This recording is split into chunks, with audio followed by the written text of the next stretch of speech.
সম্মানিত দর্শক শ্রোতা, আসসালামু আলাইকুম। দ্য ডেইলি ক্যাম্পাসের সরাসরি সম্প্রচারে আপনাদের স্বাগত জানাচ্ছি। আজকে আমরা অত্যন্ত গুরুত্বপূর্ণ একটি বিষয়, বেসরকারি শিক্ষা প্রতিষ্ঠানে প্রবেশ পর্যায়ে শিক্ষক নিয়োগের ক্ষমতা হারিয়েছে বেসরকারি শিক্ষক নিবন্ধন ও প্রত্যয়ন কর্তৃপক্ষ। কমিটির মাধ্যমে শিক্ষক নিয়োগের সুপারিশ করা হবে। এই বিষয়টি নিয়ে আলোচনা করব। এই বিষয়ে আলোচনা করতে আজকে আমাদের সঙ্গে যুক্ত হয়েছেন বেসরকারি এমপিওভুক্ত শিক্ষা প্রতিষ্ঠান জাতীয়করণ প্রত্যাশী জোটের সদস্য সচিব অধ্যক্ষ দেলোয়ার হোসেন আজিজি। অধ্যক্ষ দেলোয়ার হোসেন আজিজি, আপনাকে দ্য ডেইলি ক্যাম্পাসের আজকের আলোচনায় স্বাগত জানাচ্ছি। যে আপনাকে এবং ডেইলি ক্যাম্পাস কর্তৃপক্ষকে এবং দর্শক শ্রোতা যারা আজকে আমাদের এই লাইভটি দেখছেন এবং পরবর্তীতে দেখবেন সকলকে আজকের লাইভে স্বাগত জানাচ্ছি। আজিজি ভাই, আমি খুব বেশি পরিচয় পর্বে যেতে চাই না। শুরুতেই আপনার কাছে জানতে চাই যে আপনি মনে হয় নিশ্চয়ই শিক্ষা মন্ত্রণালয়ে গত ৩ আগস্ট সভা হয়েছিল, সেই সভার রেজুলেশন আপনি পেয়েছেন এবং সেই রেজুলেশনে কি সিদ্ধান্ত মন্ত্রণালয় নিয়েছে সে সম্পর্কে আপনি বিস্তারিত ওয়াকিবহাল আছেন। আসলে আপনার কাছে জানতে চাই, এই যে একটি বিষয় যেখানে আসলে গরিব বা হচ্ছে মেধাবীদের যে মূল্যায়নের একটা মাপকাঠি ছিল, এনটিআরসি এর মাধ্যমে শিক্ষক নিয়োগের সুপারিশ, সেই সিদ্ধান্ত থেকে আসলে শিক্ষা মন্ত্রণালয় সরে এসেছে। কি কারণে আসলে এমন সিদ্ধান্ত হতে পারে এবং এই বিষয়টিকে আপনি আসলে একজন শিক্ষক নেতা হিসেবে কিভাবে দেখছেন, সেই বিষয়টি জানতে চাই আপনার কাছে। জি, ধন্যবাদ। আমরা সবাই জানি 2001 সালে বিএনপি সরকার গঠন করার পর যে সিদ্ধান্তগুলো নিয়েছিল এবং সবচেয়ে ভালো যে সিদ্ধান্তগুলো নিয়েছিল এর মধ্যে অন্যতম একটি ভালো সিদ্ধান্ত ছিল এনটিআরসি এর মাধ্যমে শিক্ষক নিয়োগ দেওয়া। এনটিআরসি গঠন হওয়ার আগ পর্যন্ত এমপিভুক্ত শিক্ষা প্রতিষ্ঠানের নিয়োগ প্রক্রিয়া নিয়ে স্টেক হোল্ডারের সকল পক্ষ থেকে বিভিন্ন রকমের আপত্তি ছিল।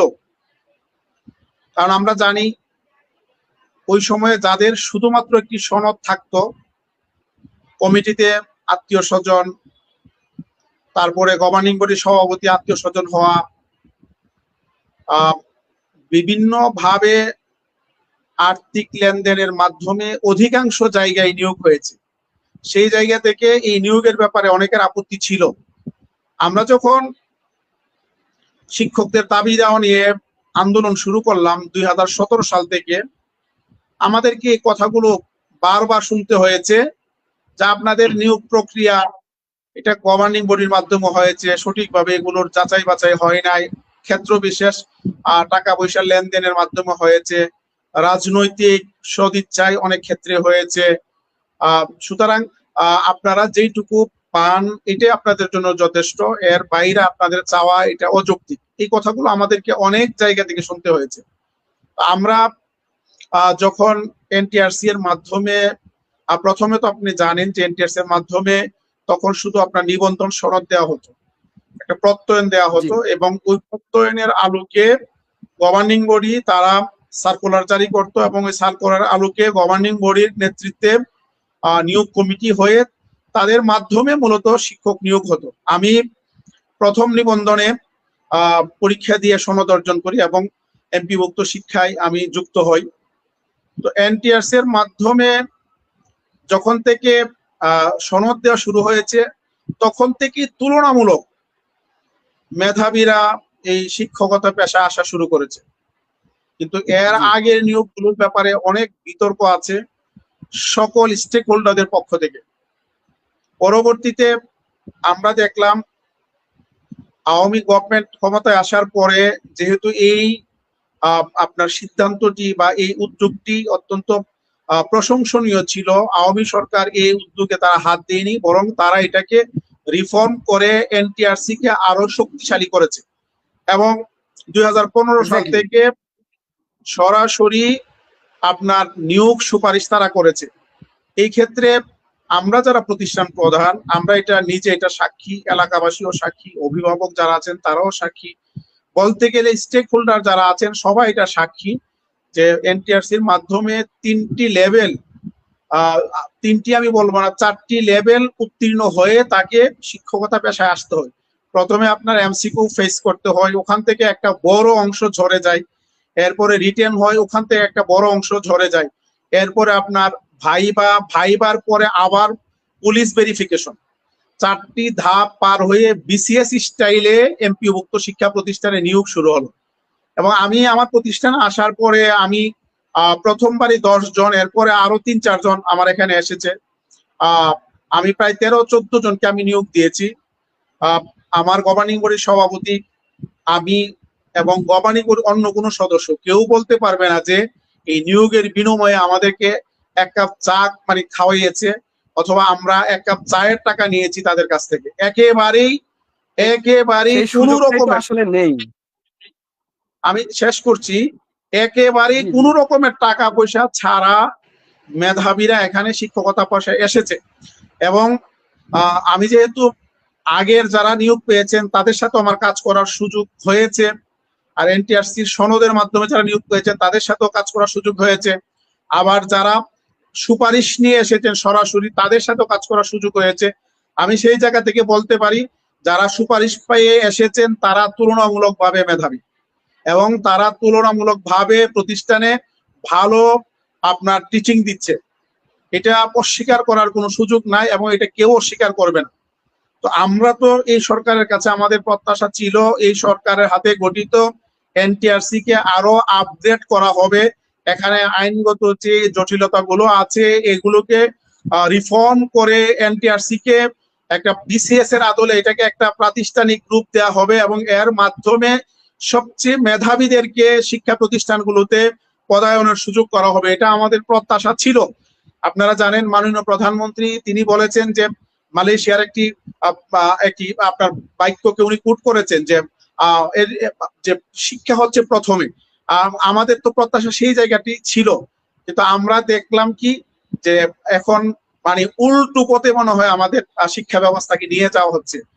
যেখানে আজকে 17 সাল থেকে আমরা আন্দোলন করে আমরা এমপিভুক্ত শিক্ষায় অনেকগুলো বৈষম্য আমরা দূর করেছি। আমাদের ইনক্রিমেন্ট এটা একটা চাকরিজীবীর জন্য কত বড় যে আশীর্বাদ, এটা যারা চাকরি করেন তারা জানেন। আমাদের ইনক্রিমেন্ট ছিল না, আমি নিজে ব্যক্তিগতভাবে প্রায় 12-14 বছর চাকরি করেছি ইনক্রিমেন্ট ছাড়া।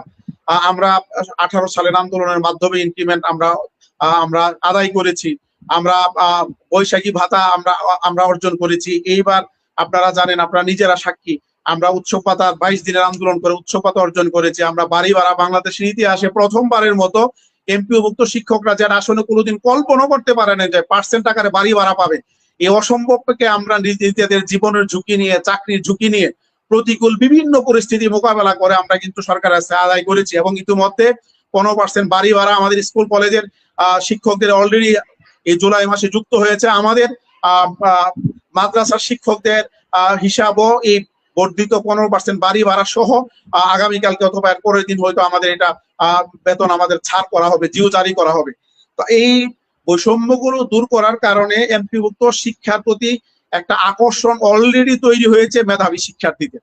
আমরা নিজেদের জীবনের ঝুঁকি নিয়ে এই শিক্ষাকে একটা আকর্ষণীয় পেশা হিসাবে করার জন্য আমরা চেষ্টা করেছি।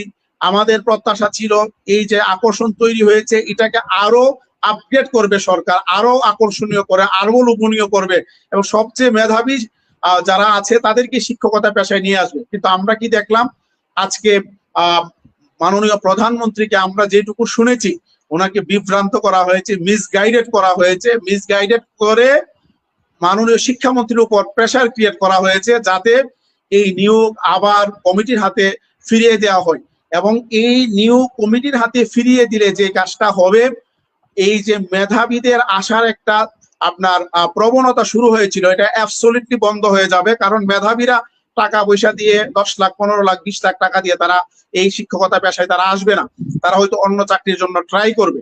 তো এই মেধাবীদের আপনার এই শিক্ষকতা পেশায় আসার যে আপনার যে একটা ধারা শুরু হয়েছিল, প্রবণতা শুরু হয়েছিল, এই সিদ্ধান্ত এটা চরমভাবে এটাকে ব্যাহত করবে এবং আমাদের শিক্ষা ব্যবস্থাকে পেছনের দিকে নিয়ে যাবে বলে আমরা অনেক বেশি এখন আতঙ্কিত এবং আমরা শঙ্কিত। সেই জায়গা থেকে আমরা এটার ব্যাপারে আমরা সোচ্চার হয়েছি।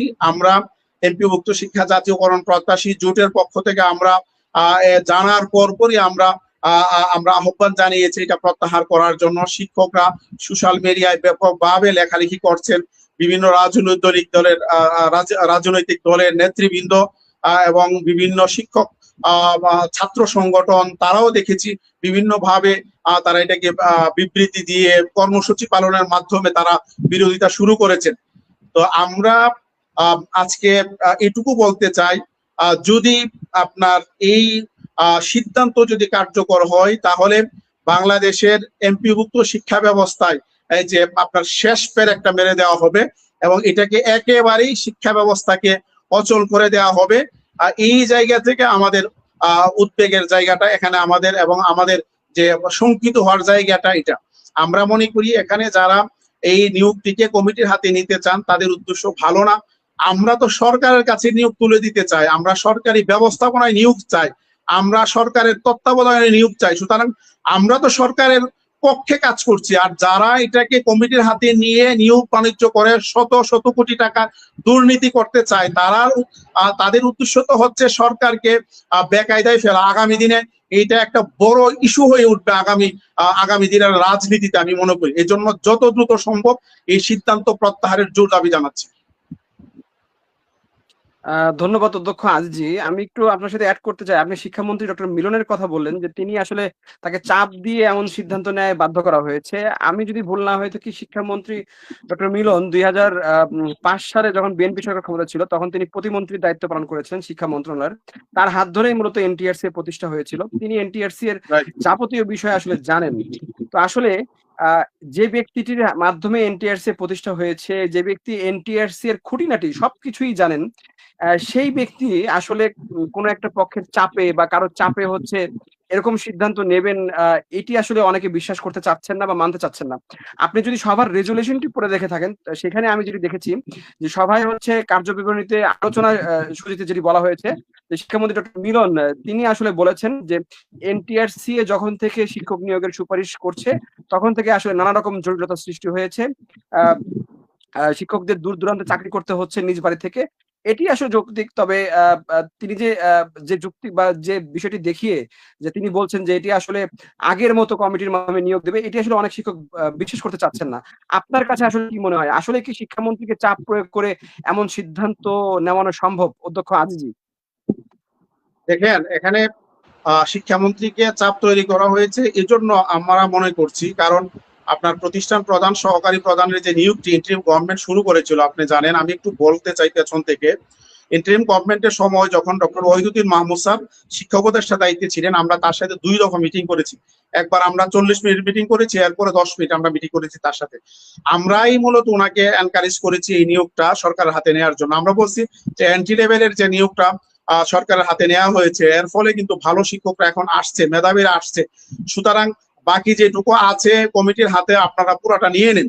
আপনারা গভর্নিং বডি তো আপনারা দিচ্ছেন, তারপরে আপনারা শিক্ষকদের বেতন দিচ্ছেন, আপনারা এই যে অবকাঠামো উন্নয়ন আপনারা করছেন, সবকিছু আপনারা দিচ্ছেন, আইন কানুন নিয়ম সব আপনারা দিচ্ছেন, তাহলে নিয়োগটা কেন আপনাদের সুপারভিশনে যাবে না?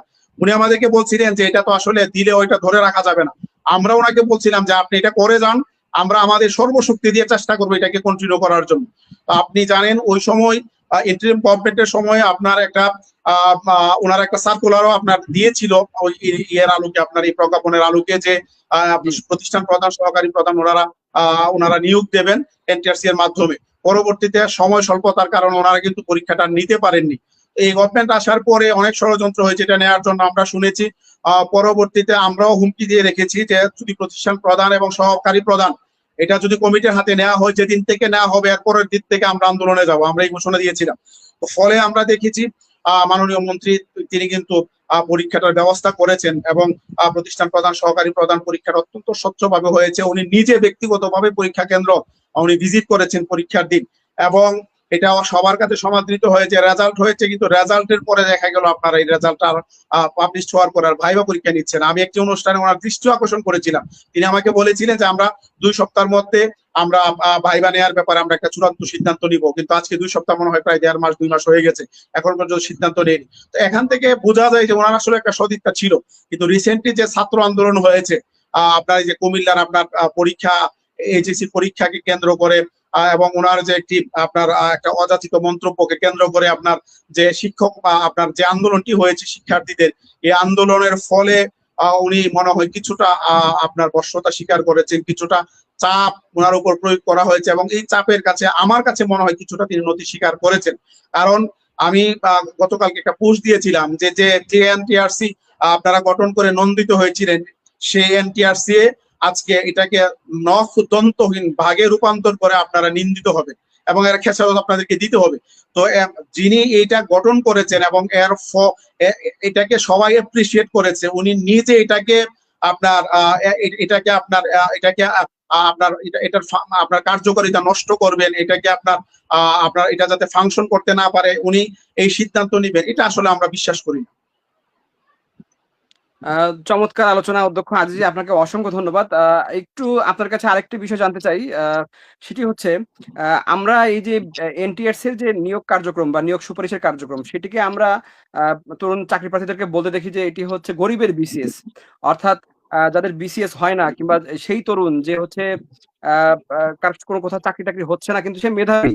প্রকৃতপক্ষে তিনি মেধাবী এবং এনটিআরসি এর সুপারিশের মাধ্যমে তিনি ঢাকা বা হচ্ছে মেধার ভিত্তিতে বিভিন্ন ভালো প্রতিষ্ঠানে সুপারিশ পেয়ে থাকেন।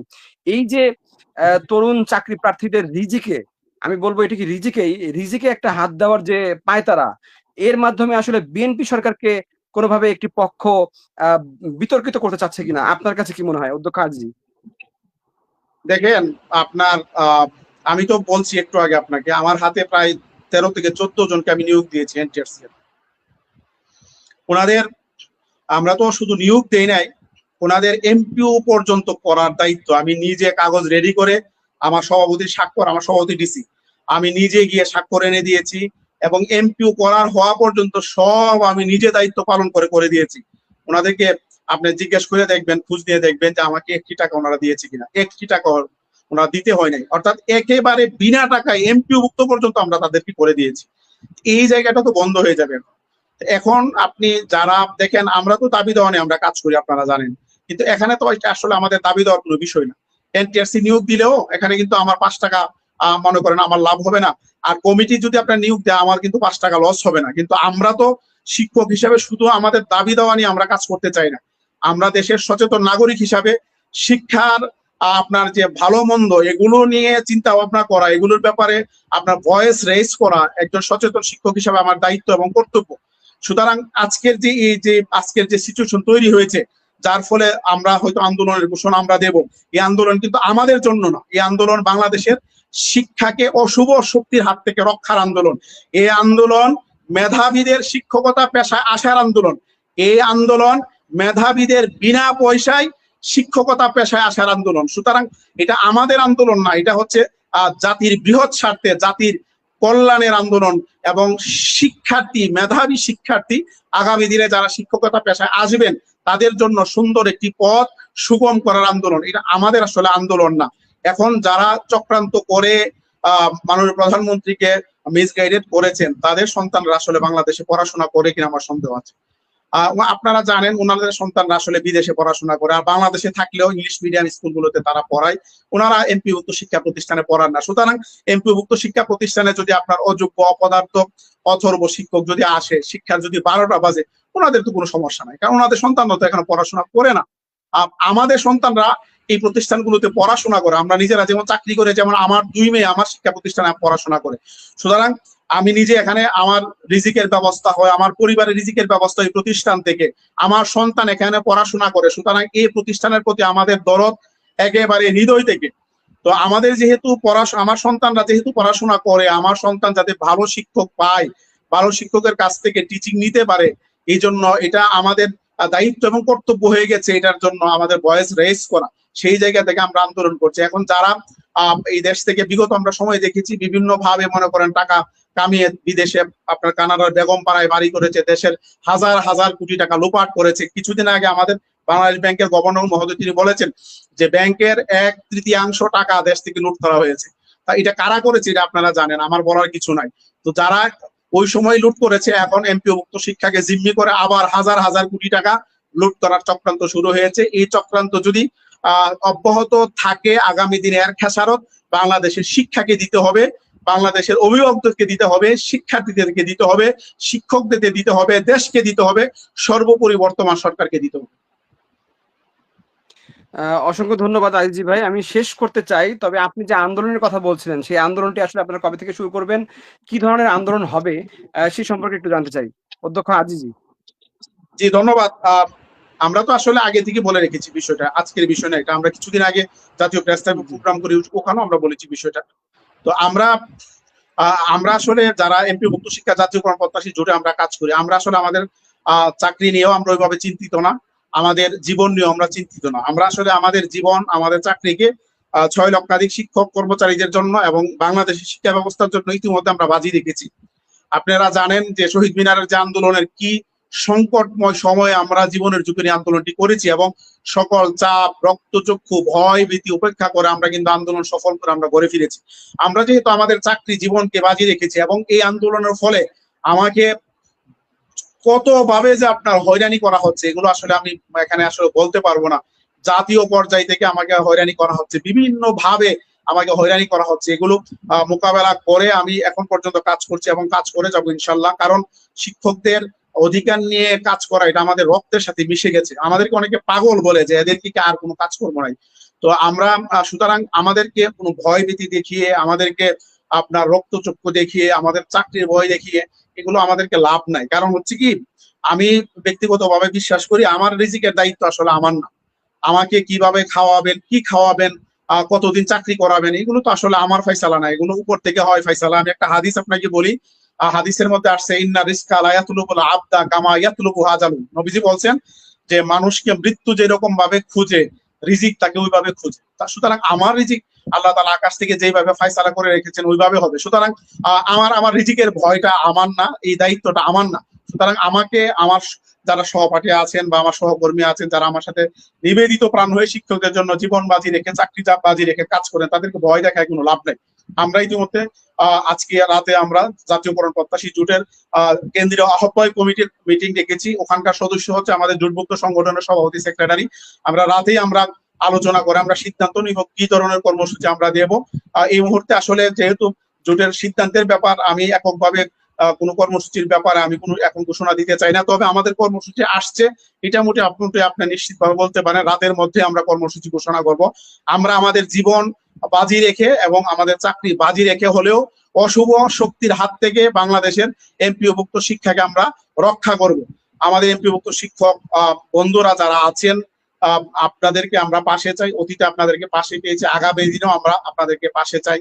আমরা যে আন্দোলন করেছি, আন্দোলনের সুফল আপনারা ইতিমধ্যে ভোগ করছেন। আগামীতে যতদিন চাকরি করবেন আপনারা করবেন, এবং আগামীতে এমপিওভুক্ত শিক্ষা যতদিন সাস্টেন করবে, যত মানুষ চাকরিতে আসবে, আমাদের এই আন্দোলনের আপনারা যে সুফল এটা আপনারা ভোগ করবেন।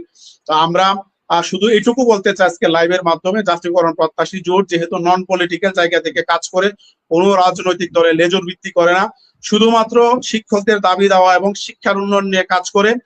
সুতরাং জাতীয়করণ প্রত্যাশী জোট যে কর্মসূচি ঘোষণা করবে, আপনারা সারা বাংলাদেশে ঐক্যবদ্ধভাবে দল মত বর্ণ আপনার মত পথ সব নির্বিশেষে ঐক্যবদ্ধভাবে আপনারা এই কর্মসূচি আপনারা পালন করবেন বলে আমি বিশ্বাস করি। কারণ আপনারা নিশ্চয়ই জানেন এই আন্দোলন সফল হলে ব্যক্তিগতভাবে জোটের কোনো নেতার এক পয়সা লাভ হবে না।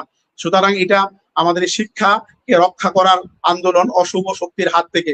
এটা আমাদের শিক্ষক হিসাবে আমাদের নৈতিক দায়িত্ব, রাষ্ট্রের একজন সচেতন নাগরিক হিসাবে দায়িত্ব এটাকে এই অশুভ শক্তির হাত থেকে শিক্ষাকে রক্ষা করা, এবং মাননীয় প্রধানমন্ত্রী পর্যন্ত যাতে এই মেসেজটা পৌঁছে যায়। আমি এখানে আপনার মাধ্যমে মাননীয় প্রধানমন্ত্রীকে, গোয়েন্দা সংস্থার অনেকে হয়তো আমার লাইভ দেখবেন, আপনাদেরকে আমি অনুরোধ করব, আপনারা বিভিন্ন সময় আমাকে ফোনও করেন, বিভিন্ন তথ্য আপনারা আমাদের কাছ থেকে নেন। দেখেন, আমি আপনাদেরকে বলবো এই আন্দোলন আসলে আমাদের দাবি দেওয়ার আন্দোলন না। এই আন্দোলন আপনার সন্তান যাতে মেধাবী শিক্ষার্থীর মাধ্যমে, শিক্ষকের মাধ্যমে টিচিং পায়, এই আন্দোলন আগামী প্রজন্ম যাতে, আমাদের সন্তান যাতে মেধাবী হয়ে গড়ে ওঠে, সে আন্দোলন। কারণ মেধাবী শিক্ষক যদি না আসে, তাহলে আমাদের যে সন্তান তারা কিন্তু মেধাবী হয়ে উঠবে না। আপনারা যারা বিভিন্ন সংস্থায় কাজ করেন, আপনাদের সন্তানও আমাদের এমপিভুক্ত শিক্ষা প্রতিষ্ঠানে ম্যাক্সিমাম পড়াশোনা করে। সুতরাং এই শিক্ষাটাকে আপনার অশুভ শক্তির হাত থেকে রক্ষা করা আমাদের যেমন নৈতিক দায়িত্ব, দেশের সচেতন নাগরিক হিসাবে আপনার মিডিয়া যারা আছেন, মিডিয়ার সংবাদকর্মী যারা আছেন, সুশীল সমাজ, তারপরে আপনার অভিভাবক, শিক্ষার্থী, জনগণ, আইন শৃঙ্খলা বাহিনী, গোয়েন্দা সংস্থা, রাজনীতিবিদ সবার দায়িত্ব কর্তব্য ভয়েস রেজ করে এই অশুভ শক্তির হাত থেকে এই শিক্ষাটাকে রক্ষা করা। আমি এইটুকু মেসেজ মাননীয় প্রধানমন্ত্রীর কাছে আপনারা পৌঁছে দিবেন, যাতে মাননীয় প্রধানমন্ত্রী মিসগাইডেড না হয়ে বাস্তবতাকে ও উনি উপলব্ধি করে যাতে উনি সিদ্ধান্ত নেন, এবং যারা এইভাবে ওনাকে বিভ্রান্ত করার চেষ্টা করছে ওনাদের ব্যাপারে যাতে উনি সতর্ক হন, সচেতন হন, এবং দেশের অধিকাংশ মানুষের যে চাওয়া এবং প্রত্যাশা এবং আকাঙ্ক্ষা সেই ভিত্তিতে যাতে উনি সিদ্ধান্ত নেন। এই মেসেজটুকু যদি আপনাদের সুযোগ হয়, আপনারা মাননীয় প্রধানমন্ত্রীর কাছে 6 লক্ষাধিক শিক্ষক কর্মচারীর পক্ষ থেকে এবং বাংলাদেশের এমপিওভুক্ত শিক্ষক কর্মচারী, অভিভাবক, শিক্ষার্থী তাদের পক্ষ থেকে এই মেসেজটুকু আপনারা পৌঁছে দিবেন। অধ্যক্ষ আজিজি, আপনাকে অসংখ্য ধন্যবাদ। সেই সাথে অসংখ্য ধন্যবাদ আমাদের অসংখ্য অডিয়েন্স যারা এই মুহূর্তে আমাদের ফেসবুক লাইভটি দেখছেন। আমরাও প্রত্যাশা করব, সরকারের কাছে আমাদেরও প্রত্যাশা থাকবে যে এই যে 5 আগস্টের জুলাই গণ অভ্যুত্থান যে কারণে হয়েছিল, কোটা না মেধা যে স্লোগান দিয়ে আসলে আন্দোলনটা শুরু হয়েছিল, সেরকম কিছু হোক, বা এই চাপ প্রয়োগ করে হচ্ছে কমিটির মাধ্যমে নিয়োগ হোক, এমনটি কারোই প্রত্যাশা না। আমরা আশা করব সরকার তরুণদের পালস বুঝবে, শিক্ষকদের পালস বুঝবে, এবং মেধাবী তরুণদের এই শিক্ষকতা পেশায় আসার জন্য আরো বেশি অনুপ্রাণিত করবে, সেই প্রত্যাশা ব্যক্ত করে আজকের লাইভটা এখানে শেষ করছি। দর্শক, শিক্ষা সহ সকল খবর সবার আগে জানতে অবশ্যই দ্য ডেইলি ক্যাম্পাসের সঙ্গে থাকবেন। আল্লাহ হাফেজ। আল্লাহ হাফেজ, সকলকে ধন্যবাদ।